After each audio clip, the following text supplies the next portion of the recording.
birds in my yard. So one Sunday I went to a fuchsia show I saw in the paper. It was down at Aurora Village, which is gone now, here. And the guy was watering the plants in the mall on Sunday morning early, and I walked in the back door and I followed him around, asking questions, bugging him. His name was Gary. And I saw this huge fuchsia, and it was huge. It was erect and novelty. It was the biggest bush I'd ever seen. I'm just blown away, because all the ones I'd ever seen were Swing Time and Blue Eyes. So I was bugging him, and he finally looked at me and he said, "Lady, if you want to know about fuchsias, come to our club meeting." So, okay, and he gave me the directions, so I went. And they were so nice to me with the door prizes and friendly that I joined. And then I realized that there was a whole lot more to hummingbirds than fuchsias. And I was just very excited, because I was a single mother with 3 little kids. And I didn't have very many hobbies. I just worked and cooked and worked and drove the kids to school and all that stuff. So it became a big part for me, and the people were really good growers. Like Gary Whitfield, and there was a lot. Pat Arndt was there, and Sally, and a lot of people now that have passed on. But there was a very, very active group, and we put on huge shows.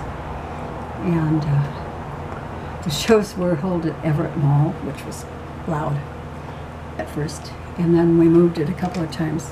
Norgate? No, that was a Seattle group. Okay. But at different churches and schools until we got into Country Village. And those people became really good friends and shared a lot of plants and, you know, a lot of knowledge. So I ended up running for vice president, because nobody would. And of course, when you're vice president and you get to be president the next year, that was hard work. I have no idea. But we did organize bus trips. We rented a bus, chartered a bus, and we got between 30 and 40 people on it. And we go down to Earthworks and take the bus and haul the plants back underneath.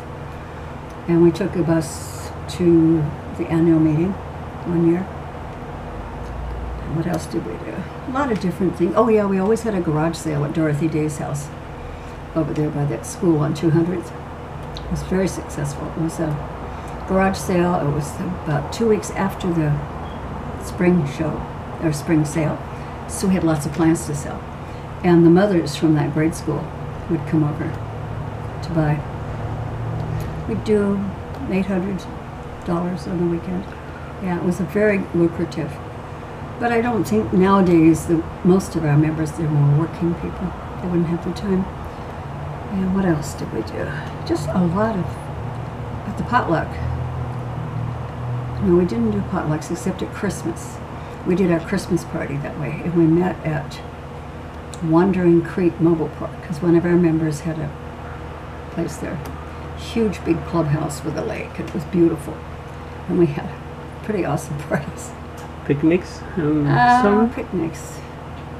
Yeah, at Dorothy Day's house again. Yeah, we did have picnics.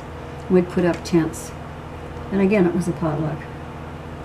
But our Christmas parties were really something, and we always had exchange presents.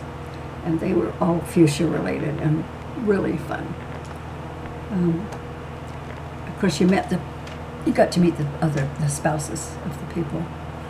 I'm trying to think what else we did. Oh yeah, Sally started the scholarship fund back then. And it was kind of nice. We had a youth division in our group for the shows.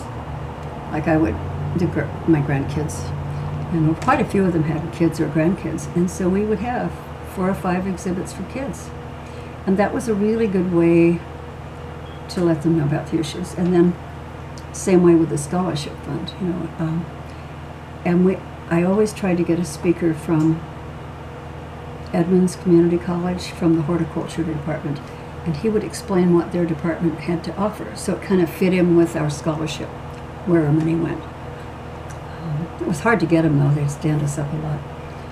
And one year we had our plant sale over at McCollum Park with the big sale that was making. That was a bit crowded. So we went back to having it. Well, I think someone started at Country Village.